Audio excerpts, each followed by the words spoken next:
नमस्कार, आप देख रहे हैं हमारी खास पेशकश लीगल हेल्पलाइन। मैं हूं आपके साथ अक्षय। इस देश का लोकतंत्र इस देश की खूबसूरती का एक अभिन्न अंग है और इस लोकतंत्र को मजबूती प्रदान करता है वो है इस देश का कानून और संविधान। देश के संविधान में हर एक नागरिक को समानता के साथ स्वेच्छा से जीने का अधिकार दिया जाता है और इसी संविधान का प्रियम्बल यानी संविधान की प्रस्तावना भी समाज के हर व्यक्ति के लिए बराबरी और समान न्याय का अधिकार देता है। और यही कानून और संविधान हर समस्या के सही प्रारूप में समाधान के लिए मौजूद है, लेकिन सही जानकारी ना होने या फिर कानूनी पेचीदगियों के चलते एक हिस्सा सही समय पर खुद को न्याय हासिल करने में असमर्थ महसूस करता है। और इसी अंतर को खत्म करने के लिए इंडिया लीगल रिसर्च फाउंडेशन के इनिशिएटिव लीगल हेल्पलाइन में हम यहाँ पर मौजूद रहते हैं। आपकी हर कानूनी समस्या में आपकी सहायता के लिए आज जिस विषय के साथ हम आपके सामने मौजूद हैं वो निःशुल्क कानूनी सहायता के अधिकारों से जुड़ा हुआ है। इसको लेकर क्या कुछ प्रावधान है और इसके अलावा किसी और तरह की कोई कानूनी अड़चन, कोई कानूनी समस्या आपके जहन में चल रही है, कोई रास्ता, कोई विकल्प आपको नजर नहीं आ रहा, तो भी आप हमारे साथ इस कार्यक्रम के माध्यम से जुड़ सकते हैं, अपना सवाल कर सकते हैं। क्या बेहतर कानूनी विकल्प हो सकता है, इस बात का जवाब हम आप तक पहुँचाने की कोशिश करते हैं। फोन लाइन्स खुल चुकी हैं। टेलीविजन स्क्रीन पर जो 2 नंबर फ्लैश हो रहे हैं, नंबर्स पर कॉल करके आप भी हमारे साथ इस कार्यक्रम का हिस्सा बन सकते हैं। आज हम बात कर रहे हैं निःशुल्क कानूनी सहायता को लेकर क्या कुछ कानूनी प्रावधान है, इससे संबंधित कोई प्रश्न या फिर किसी भी तरह की कोई कानूनी अड़चन है तो भी आप हमारे साथ इस कार्यक्रम के माध्यम से जुड़ सकते हैं, अपना सवाल कर सकते हैं।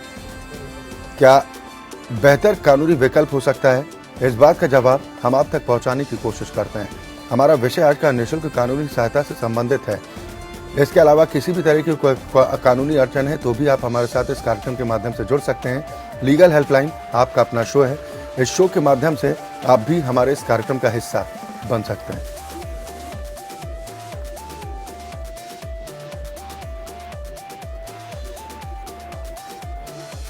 फोन लाइन्स आपकी टेलीविजन स्क्रीन पर हैं। जो 2 नंबर फ्लैश हो रहे हैं, इन दोनों नंबर्स में से किसी भी एक नंबर पर कॉल करके आप हमारे साथ इस कार्यक्रम के माध्यम से जुड़ सकते हैं। अगर आज के विषय से संबंधित कोई सवाल है या फिर किसी भी तरह की कोई कानूनी अड़चन है तो आप हमारे साथ इस कार्यक्रम का हिस्सा बन सकते हैं। दरअसल एक बड़ा हिस्सा इंसाफ की दहलीज से सिर्फ इसलिए दूर रह जाता है क्योंकि जानकारियों का अभाव होता है और इसी अभाव को दूर करने के मकसद से रोजाना हम आपके बीच मौजूद रहते हैं एक नए विषय के साथ।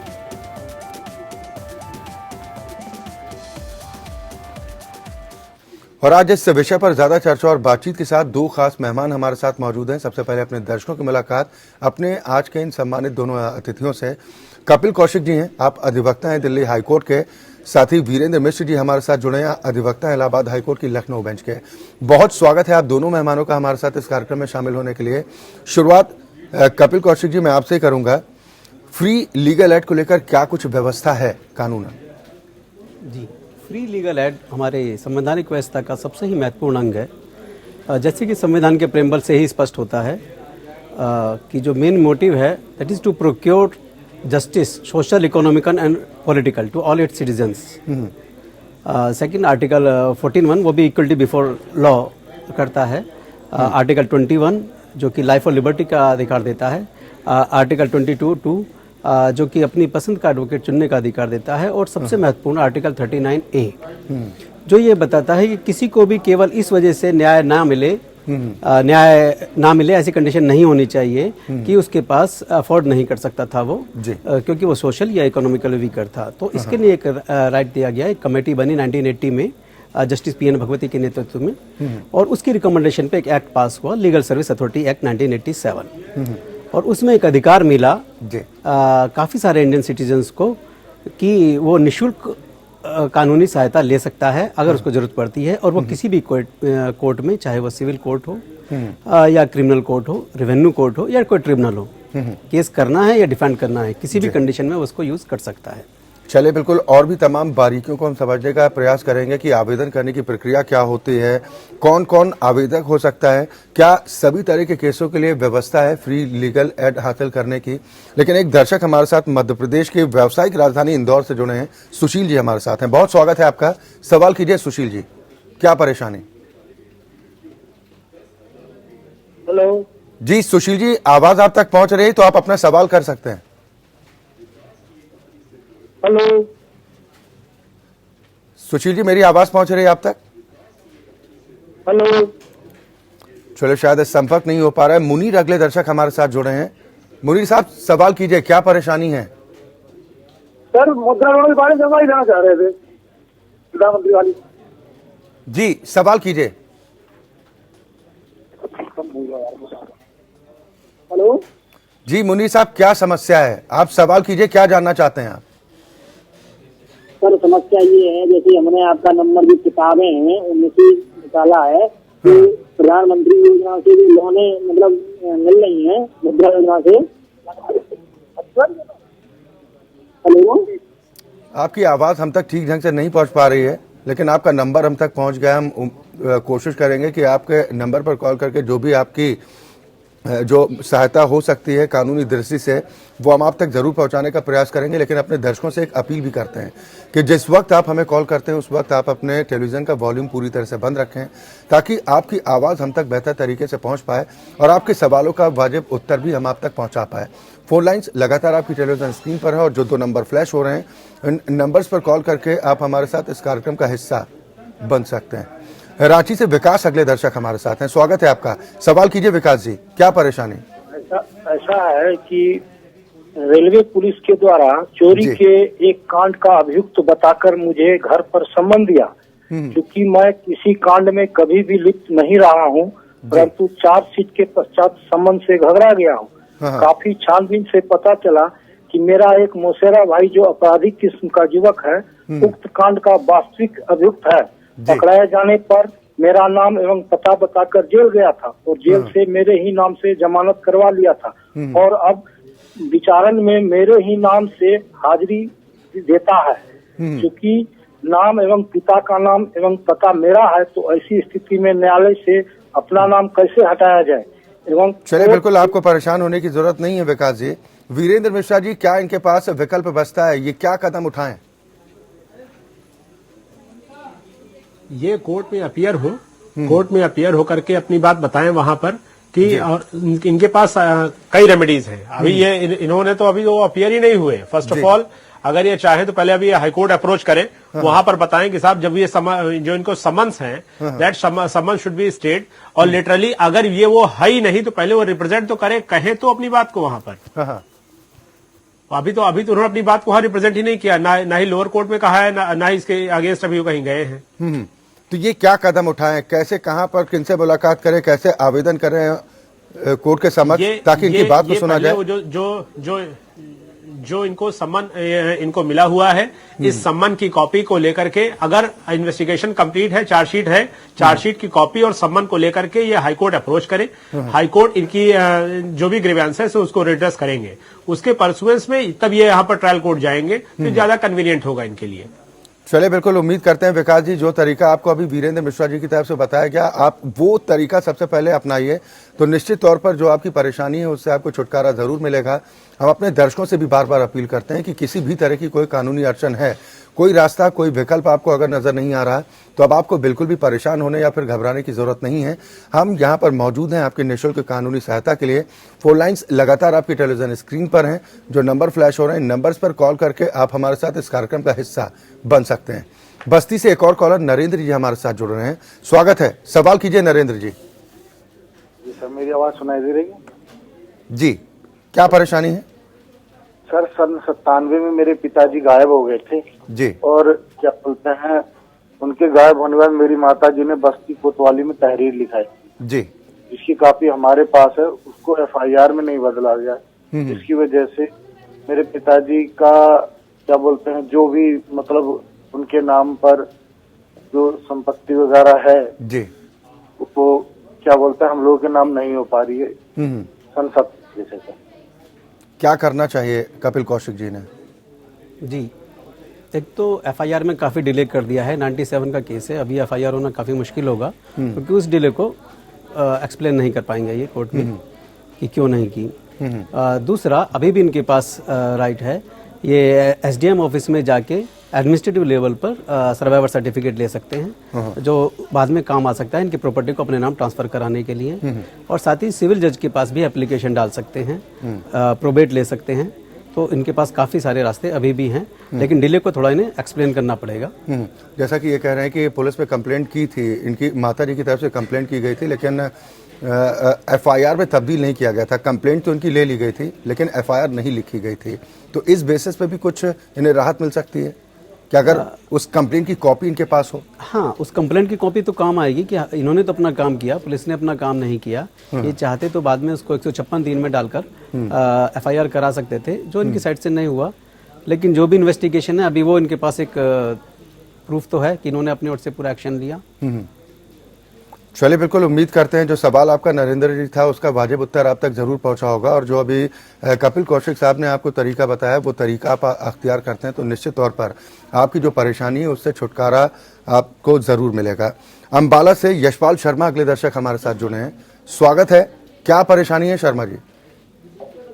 क्या कंसल्ट डिग्री जो है वो कितने साल तक चैलेंज हो सकती है? सवाल एक बार फिर दोहराएं। कंसल्ट डिग्री जो है वो लीगल हेयर्स कितने साल तक चैलेंज कर सकते हैं? कपिल कौशिक साहब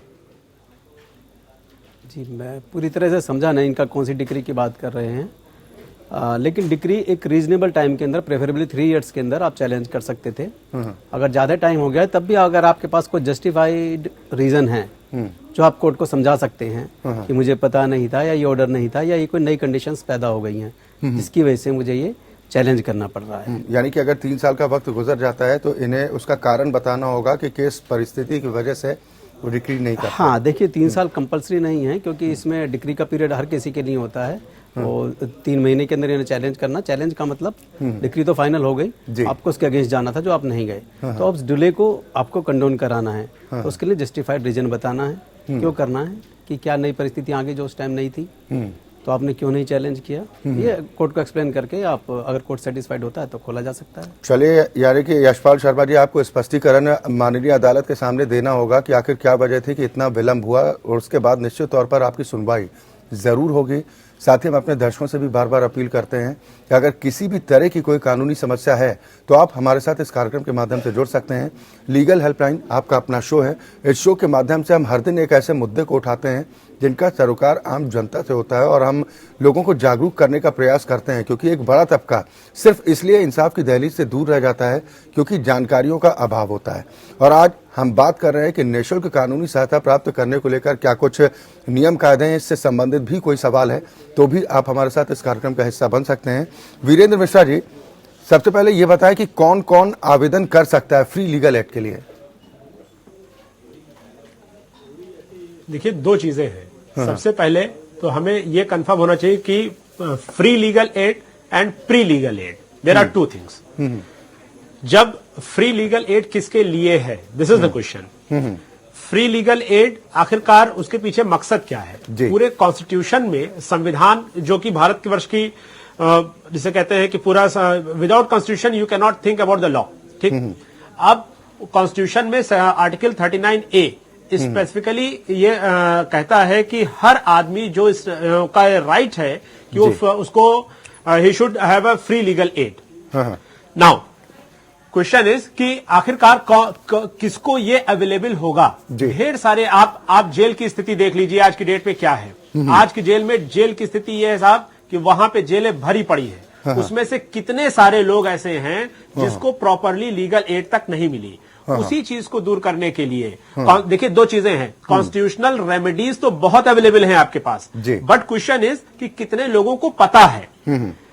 अवेलेबिलिटीज आज भी हैं, बट हमारी लायबिलिटी ये बनती है कि उसको हम स्प्रेड करें, खास करके उस लेवल को, उस तबके को जिसके लिए वो बनी है, उनको पता भी नहीं है। मजेदार बात यह है कि ये सारी चीजों का इस्तेमाल ज्यादातर वो लोग कर ले जाते हैं जिसको शायद इसकी रिक्वायरमेंट नहीं है। व्हाट आई वांट टू से, देखिए इस चीज को हम जस्टिफाई करें कितने ऐसे केसेस हैं जिसमें आदमी प्रिजनर्स जेल में हैं और आज भी उनको कोई रिलीफ नहीं मिल रही है। रीजन बिहाइंड दैट, उनका कोई पैरोकार ही नहीं है।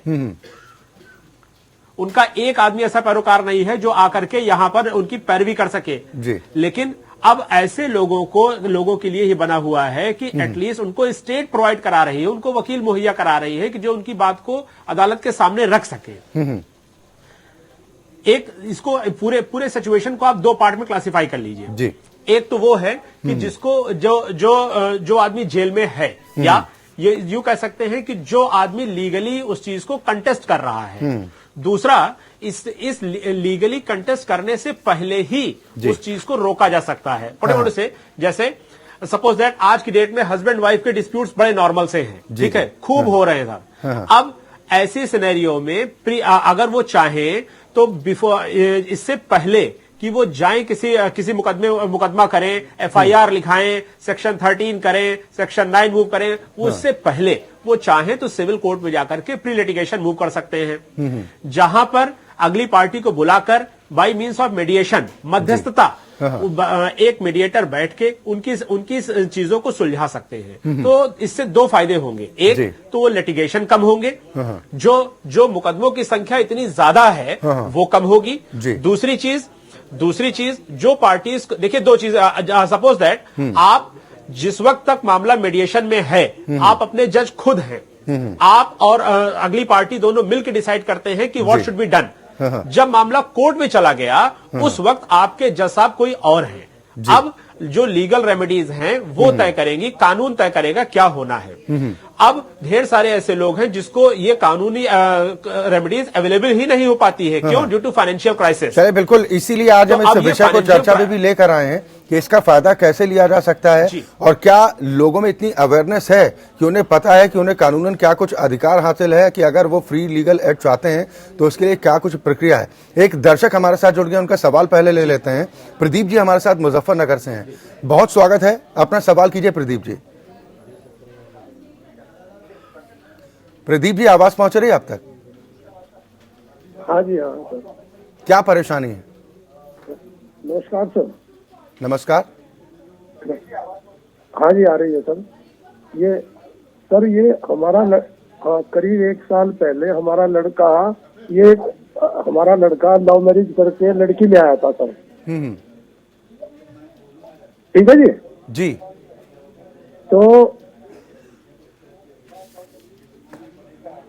तो सर उस लड़की ने आने के 5-6 महीने के बाद ही मुझे कहने लगी कि ये मकान मेरे नाम करो। मेरे पास एक ही मकान है, 3 लड़के हैं जी। मतलब लड़की बदमाश किस्म की है सर। तो मैंने कंप्लेंट कर दी थी साहब, डीएम को और एसपी को। ठीक है सर। तो वहां से फिर वो जांच आई, तो जांच में लड़की ने, दरोगा ने उनको एसआई ने समझाया जो जांच करता था। तो लड़की ने कहा मैं ऐसी गलती आइंदा नहीं करूंगी।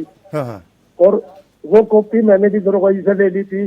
तो अगर लड़की आइंदा कभी ऐसा करती है तो क्या बाद में मतलब ये कुछ मेरे काम आ जाएगी सर ये चीज? चलिए, यानी कि आप बचाव का आगे का रास्ता तलाशना चाहते हैं कि अगर इस तरह की परिस्थितियां दोबारा निर्मित होती हैं तो क्या आपके पास विकल्प है? कपिल कौशिक साहब, क्या जवाब देंगे? जी हाँ, ये आपके सबूत के रूप में काम आ सकती हैं नेक्स्ट प्रोसीडिंग्स में। आप कोर्ट में जाके ये बात दिखा सकते हैं। दूसरा, ये जो प्रॉपर्टी है इस पे आपका ही राइट है, आप चाहे तो दे सकते हैं, चाहे तो नहीं दे सकते। इस पे सुप्रीम कोर्ट की गाइडलाइंस आ चुकी हैं ऑलरेडी। कि जैसा कि इनका कहना है कि चरित्र को लेकर कुछ इस तरह के प्रश्न उठाए हैं कि फंसाने की धमकी तक भी शायद दी गई है, इस तरह की स्थितियां रही हैं। तो आगे ना हो तो इसको लेकर कवच के तौर पर इनके पास क्या कुछ उपाय है? नहीं, कवच तो धमकी दी थी, वो सॉल्व हो गया, मैटर ओवर हो गया है वो। तो अब अगर दूसरा मैटर इनको लग रहा है, डर होगा, तो अगर कभी भी कोई ऐसी कंडीशन आती है, इमीडिएटली ये पुलिस में भी कंप्लेंट करें और कोर्ट में भी एक इंजंक्शन ले लें कि वो अननेसेसरी मेरे को परेशान ना करे।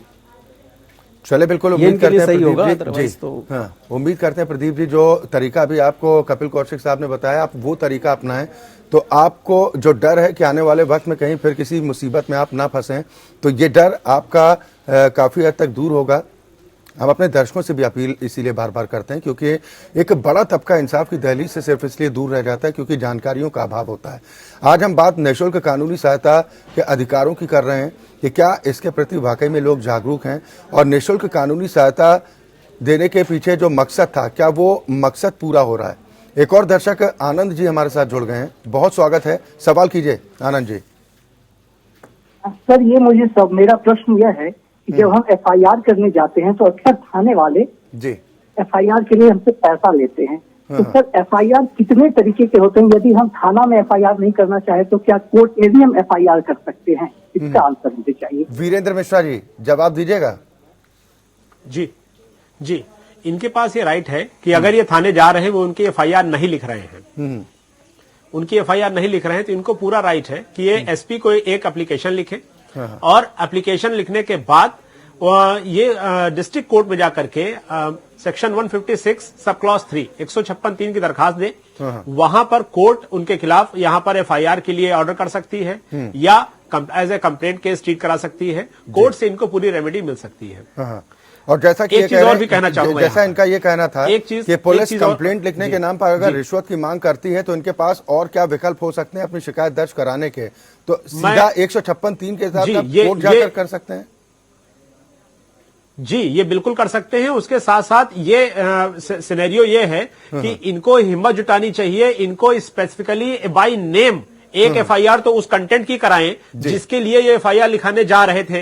इस बात को ये कोर्ट में कहे। दूसरा, यहां पे इस बात को कह देना इनके लिए बड़ा आसान होगा। इस बात को ये हिम्मत करें जाकर के कोर्ट में, क्यों नहीं कहते? वो उस ऑफिसर के खिलाफ पूरी कार्रवाई होगी। हमारे साथ समस्या ये है कि हम बाहर चाहे जो बोल देंगे, वहां पे कुछ ना बोलेंगे। This is not fair. अगर ऐसा है तो he has to make an complain. चले बिल्कुल, यानी कि अधिकारों की लड़ाई और अपने अधिकार की खातिर आपको ही अपनी आवाज बुलंद करनी होगी और सही प्लेटफॉर्म पर पहुंचकर अगर आप अपनी बात रखते हैं तो आपकी आवाज को जरूर सुना जाएगा। उम्मीद करते हैं कि आप इस जवाब से आनंद जी पूरी तरह से संतुष्ट होंगे और जो अभी वीरेंद्र मिश्रा जी ने आपको तरीका बताया वो तरीका भी आपके लिए उपलब्ध है। हम अपने दर्शकों से बार बार अपील कर रहे हैं कि किसी भी तरह की कोई कानूनी अड़चन है तो आप हमारे साथ इस कार्यक्रम के माध्यम से जुड़ सकते हैं। हालांकि विषय हमारा आज का निःशुल्क कानूनी सहायता से संबंधित है कि इसको लेकर क्या कुछ प्रावधान है कानून में। वीरेंद्र मिश्रा जी, सभी तरह के केसों के लिए फ्री लीगल एड की व्यवस्था है या फिर कुछ कंडीशंस हैं? नहीं, कुछ कंडीशंस हैं। हर केसेस में ये अवेलेबल नहीं है। जैसे कोई डिफामेशन का केस है, डिफामेशन के केस में आपको फ्री लीगल एड नहीं मिलेगी। व्हाट यू वांट टू से, देखिए हमारे लॉ का जो कॉन्सेप्ट है वो ये था कि न्याय चला निर्धन के द्वारे, न्याय चला निर्धन के द्वारे। यहां पर ऐसे आप एक केस लॉ बता दीजिए जिसमें कोई जो भी केस लॉज बने, जो भी लॉज अमेंड हुए, आप एक बार देख लीजिए। इंदिरा सैनिक केस देख लीजिए, जितने सारे केसेस आप देखेंगे, किसी एक मजबूर आदमी का केस आप बता दीजिए जिसके कंसर्न में कोई लॉ क्रिएट हो गया हो। व्हाट यू वांट टू से, जब फ्री लीगल एड का प्रोविजन आया, हमें जरूरत है, अवेलेबिलिटीज पूरी है, हमें जरूरत है कि इस चीज को हम स्प्रेड करें, वो आदमी जाने जी, वो जो न्याय चला निर्धन के द्वारे, तो निर्धन को पता भी हो कि न्याय उसके द्वारे आया है। उसको पता तो चले। यहां पर जैसे हर 3 स्टेज पर है, आप सेंट्रल स्टेज पर, स्टेट लेवल पर और डिस्ट्रिक्ट लेवल पर, तीनों लेवल पर आपको फ्री लीगल एड्स अवेलेबल है। आप डिस्ट्रिक्ट लेवल पर बाकायदा अथॉरिटीज हैं जो आपको इसके लिए आपके ग्रीवेंसेस को रिड्रेस करती हैं। But there should be an specific advertisement कि हम इस चीज को जाने, लोकल व्यक्ति जाने।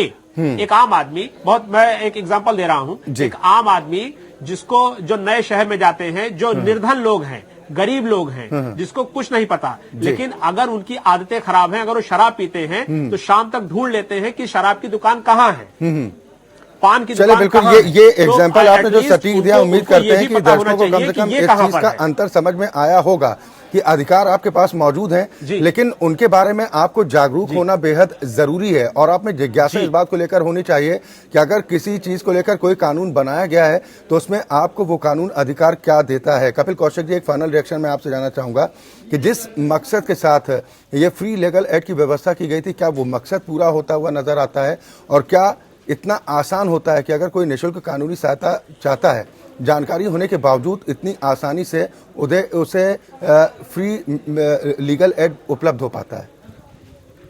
जी, जहाँ तक मैं दिल्ली का देखता हूँ तो दिल्ली में बहुत ज़्यादा लोग इसका यूज़ कर रहे हैं।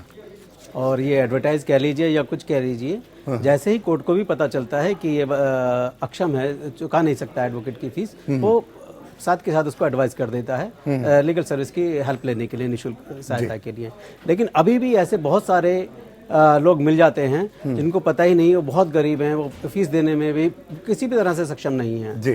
तो ये बात सही है, थोड़ा सा एडवर्टाइज की, चाहे वो स्कूल कॉलेज के थ्रू हो या कॉन्फ्रेंस के जरिए हो, लेकिन उस एरिया में हो जहां वो लोग रहते हैं जो इस वीकर सेक्शन में आते हैं, तभी इस एडवर्टाइज का फायदा होगा। केवल बड़े बड़े ट्रेड फेयर्स में, इंटरनेशनल कॉन्फ्रेंस में करने से शायद वो असर नहीं होगा, क्योंकि वहाँ वो लोग हैं ही नहीं मौजूद। चले, जिनके बिल्कुल लिए उम्मीद ऐप करते बना हैं कि आने वाले वक्त में कम से कम इस प्रकार की जागरूकता लोगों में बढ़े और लोग खुद भी उनकी जिज्ञासा बढ़े कि कानूनन उन्हें क्या कुछ अधिकार हासिल हैं, इस बारे में वो खुद भी प्रयास करें, तो ये ज़्यादा बेहतर होता है। बहुत शुक्रिया आप दोनों मेहमानों का हमारे साथ इस कार्यक्रम में शामिल होने के लिए। इसी के साथ हमारी खास पेशकश में आज के लिए बस इतना ही। एपीएन न्यूज़ में खबरों का सिलसिला लगातार जारी।